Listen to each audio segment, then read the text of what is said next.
呢間咧就係我哋今期要介紹嘅全面世家。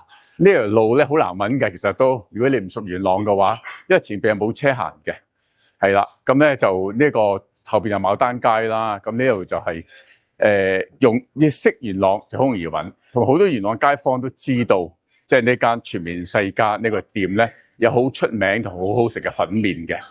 咁我哋而家師傅喺入邊喎，我哋叫佢出嚟咧。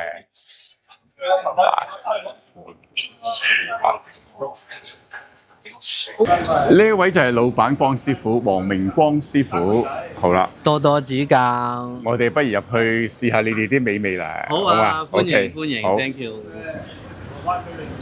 其實咧，我自己都經常喺元朗活動，江師傅嘅全面世家咧，我久唔久都有去食翻個非常之靚嘅清湯坑腩同埋牛尾㗎。原來咧，達志都好中意食㗎喎，不如今日就等阿達志介紹下江師傅嘅清湯牛腩同埋牛尾啊！好啦，咁我哋就 William 啊，你碗好香喎，咩嚟㗎？呢個咧嗱，你睇下，首先我介紹下先，由呢個京葱日本嘅京葱介紹開始，咁甚至咧呢個蘿蔔嘅做法咧，同我哋平時去啲粉麵店食嘅蘿蔔都唔一樣，呢個都好似日本嗰啲咩燒啊，叫做關東燒啊定咩，即係嗰類嘅嘢啦。關東煮係啦，定關東煮嗰種嘅蘿蔔係咪好相似咧？OK， 咁咧呢個咧就係阿師傅特別精選嘅牛坑腩，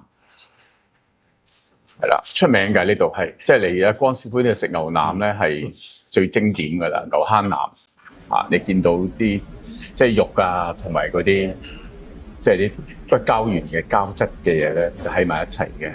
咁仲有咧喺呢度食咧係江師傅佢呢個神乎其技嘅牛尾，哇！嗱，我中意食牛尾嘅，所以咧好啱我食嘅呢度。咁個湯亦都係頭先講過啦，即係非常之清，好清嘅，係日本人整湯，即係嗰種湯嘅清嘅感覺。而另外一個呢，係我每一次嚟都會一定要叫嘅紅豆冰咖啡啊，原來同達志有關係嘅喎，等佢自己講下。嗱，呢一杯咧就係紅豆咖啡。紅豆咖啡係點樣嚟嘅咧？話說咧，我啱識阿江師傅嘅時候咧，佢就話：我哋啲紅豆冰好靚㗎，你試下紅豆冰啊咁樣。咁咧我就諗，其實我想飲咖啡喎。師傅可唔可以咁樣做咧？你哋係冇得賣嘅呢個本來。可唔可以紅豆加咖啡？好，我試。咁即刻一試咗咧。驚為天物咯，即係紅豆咖啡，咁咧就從此就誕生咗喺全面世家啦。咁同我都有啲關聯嘅，真係。江師傅咧，其實都接受過好多傳媒嘅訪問，大家想唔想知道佢點樣由一個傳統嘅日本懷石料理師傅，而變成一個傳統嘅粉麵專家呢？不如等達志訪問下佢啊！